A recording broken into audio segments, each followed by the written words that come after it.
কোথায় গেল বলতো? আমার মাথা কাজ করছে না, কোথায় চলে গেল? বাবা বাবা বাবা বাবা কেয়ারফুল বাবা, এইভাবে মাকে দেখে লাভ নেই। কারণ আমি মাকে একটা ফোন করছি। Damn it! এতক্ষণ তো মাকে ফোনে পাচ্ছিলাম, এখন ফোনটা নট রিচেবল বলছে। Not reachable? আরে কার ফোন এলে এভাবে অন্তত বেরিয়ে চলে গেল? আর শুভ তো আজকাল এরকমভাবে অস্থির হয়ে কোনো কাজ করে ফেলেন, আমি বুঝতে পারছি না। আমার খুব টেনশন হচ্ছে কেশব। তার মানে বড় কিছু ঘটেছে, নিশ্চয়ই কোনো প্রবলেম হয়েছে। কিন্তু কি বলতো, মাকে কারোর বিপদের আঁচ পেয়ে তাড়াতাড়ি ছুটে গেল। বাবা দেখি, বাবা তুমি সাইড করো, সাইড করো, সাইড করো। তুমি ঠিক আছে? জল খাবে? বাবা বাবা ডোন্ট ওয়ারি, আমরা মাকে ঠিক খুঁজে বার করবো। দেখো, মা কারোর ফোন ধরুক বা না ধরুক, আমার ফোনটা ঠিক ধরবে। কিন্তু একবার ফোনটা লাগুক, মার কিচ্ছু হবে না বাবা। আমরা মাকে ঠিক খুঁজে বার করবো। চেষ্টা করে দেখ। হ্যাঁ হ্যাঁ করছি।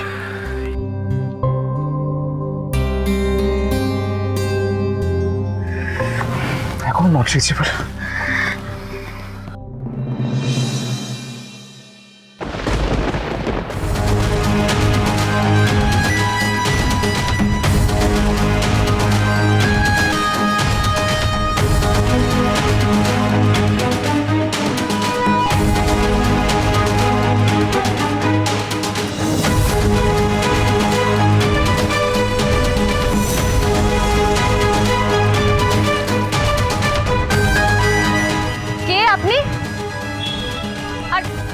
আপনি কি করে জানলেন আমার স্ত্রীর খবর?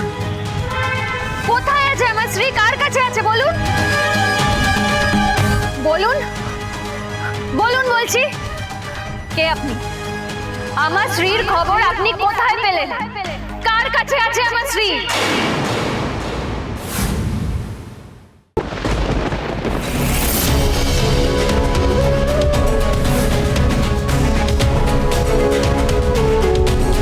এই তো বাবা।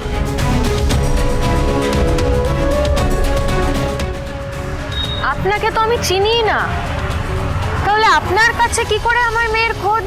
আপনি ডিটেকটিভ গোয়ার অ্যাসিস্ট্যান্ট না? মা তুমি ঠিক আছো?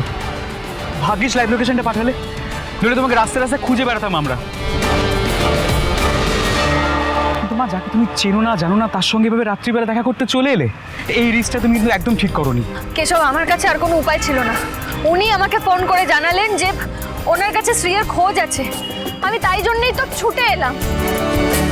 কিন্তু শুভ, মিস্টার গো তো বলেছিলেন যে স্ত্রীর কোনো খোঁজ পাওয়া যায়নি, আর যে লিডটা পাওয়া গেছে সেটা ফেক ছিল। তাহলে আপনি স্যার মিথ্যে কথা বলেছেন। আপনাদের মেয়ের স্ত্রী কোথায় কার কাছে আছে সেটা উনি ভালো করে জানেন। কি? হ্যাঁ মিস্টার রায়, প্রথমে উনি আপনাকে মিথ্যে আশ্বাস দিয়ে বাড়ি পাঠিয়েছিলেন, তারপর ম্যাডাম যখন গেছিলেন তখনও। শুভ, তুমি আবার মিস্টার গোর সঙ্গে দেখা করতে গেছিলে? ওই আমায় বলোনি তো। আমি এসব কথা তোমায় পরে বলবো আদি। উনি কি বলছেন আগে সেটা শুনতে দাও। হ্যাঁ বলুন, আপনি প্লিজ বলুন আমার মেয়েটা কোথায় আছে। আর আপনার স্যার কেন আমাদেরকে মিথ্যে বললেন এতদিন ধরে? টাকার লোভে ম্যাডাম, একই কেসে দুদিক থেকে টাকা নেবেন বলে উনি কেসটাকে জিরিয়ে রেখেছিলেন। তাই আপনাদের চোখে আপনাদের মেয়েকে খুঁজে পাওয়ার যা আকুতি দেখলাম, তাতে আমি আর সত্যিটা লুকিয়ে রাখতে পারলাম না। তাই ম্যাডামকে ডাকলাম এটা বলবো যে ওই এয়ারপোর্টের ছবিটা ভুল বা ফেক ছবি নয়। ওতে স্পষ্ট বোঝা গেছে যে স্ত্রীকে কে কিডন্যাপ করেছে। তাই আমি অনেক কষ্টে স্যারের ল্যাপটপ থেকে ছবিটার কপি জোগাড় করে প্রিন্ট আউট করে নিয়ে এসেছি। দেখুন লোকটাকে আপনাদের চেনা লাগছে কিনা। দেখি আমায় দিন আগে। ধর তো।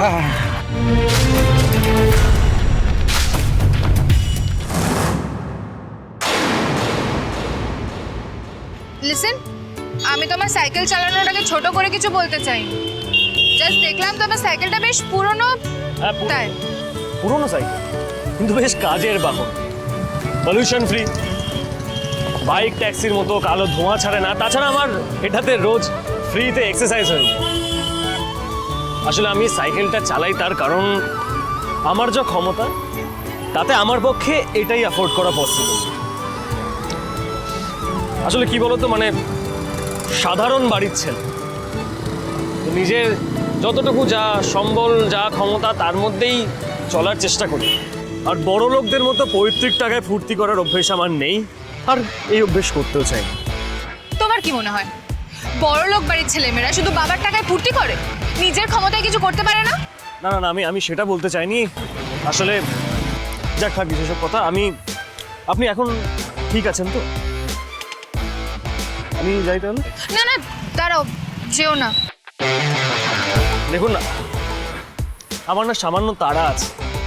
আপনি একটা বিপদে পড়েছিলেন, সেই জন্য আপনাকে হেল্প করার জন্য আমি এখানে দাঁড়িয়েছিলাম, কিন্তু এবার আমাকে সত্যি যেতে হবে। সে যাও না, চলে যেও তুমি। আমি তো তোমাকে আর দড়ি দিয়ে বেঁধে রাখিনি। তোমার অনেকটা কেটে গেছে, ডাক্তার দেখিয়ে নাও, তারপর যেখানে খুশি যেও। ও, এটা এটা কিছু না, এতে কিছু হবে না, আমি বাড়িতে গিয়ে দেখে নেব। ও তাই? এটা কিছু হয়নি, কোনো ব্যাপার না, তাই না?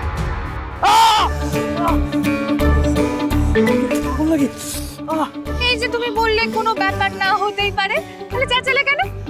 তাই বলে এরকম এরকম ইচ্ছে করে ব্যথা দেবেন নাকি? হ্যাঁ, ব্যথা দেওয়াটা দরকার ছিল তোমাকে বোঝানোর জন্য।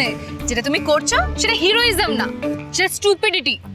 এই যে তুমি সাইকেল চালিয়ে যাবে, এতে ধুলোবালি লাগবে, তাতে ইনফেকশনের চান্স বাড়বে। এটাতে ডাক্তার দেখিয়ে ওষুধ লাগানো দরকার, তাহলে তাহলে ইনফেকশনের চান্সটা থাকবে না, বুঝেছো? এই সিম্পল জিনিসটা তুমি বুঝতে পারছো না? তো এসবের কোনো দরকার নেই, আমি এমনি করে নিতে পারবো, দরকার নেই এসব। শোনো, এসব দরকার নেই বলে না আবার না।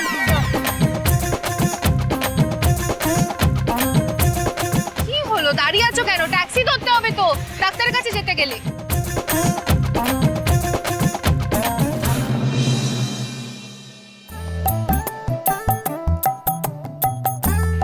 তুমি দাঁড়িয়ে রইলে যে? আমি আমার সাইকেলটাকে ছেড়ে যেতে পারবো না, চুরি হয়ে যাবে। ও তাহলে বেশ, তো আমিও তোমার সাইকেল করেই যাব, চলো।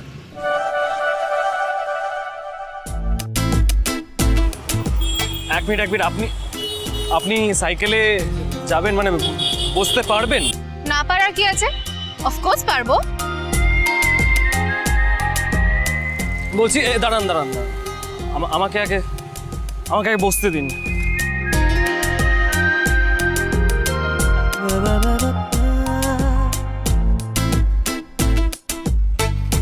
বসি। হুম।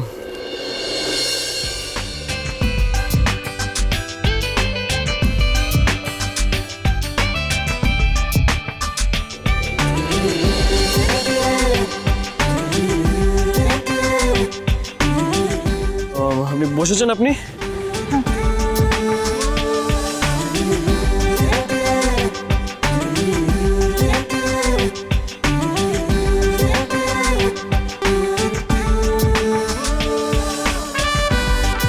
রায়বাড়ির পার্টিতে যা কাণ্ড করে এসেছি, তারপর এক্ষুনি ওখানে গেলে 1000টা কথা শুনতে হবে, আর এখন ড্যাডকেও গিয়ে ফেস করতে পারবো না। তাই সিচুয়েশনটা ঠান্ডা না হওয়া অবধি আমার এই ছেলেটার সঙ্গেই টাইম কাটাতে হবে, আর কোনো অপশন নেই।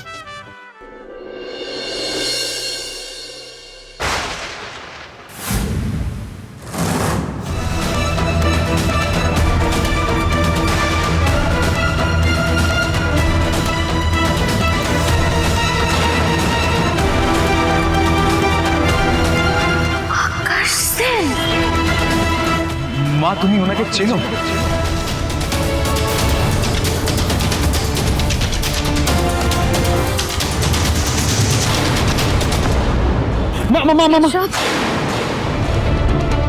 তার মানে 20 বছর আগে গুরুদেব নয়, ওই আকাশ আমার স্ত্রীকে আমার কাছ থেকে কেড়ে নিয়েছে।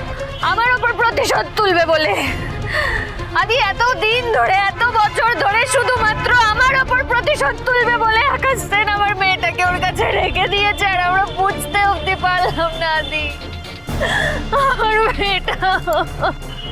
আমি জানতাম লোকটা আপনাদের চেনা, তাই নামটা গোপন রাখার জন্য স্যার এই আকাশ স্যারের থেকেও টাকা খেয়েছে। হ্যাঁ, আমি যতদূর জানি উনি এখন অস্ট্রেলিয়াতে আছেন। তার মানে আপনাদের মেয়েও। আমার স্ত্রী অস্ট্রেলিয়াতে আছে নাকি নাকি আমার মেয়েটাকেও মিস্টার না, প্লিজ।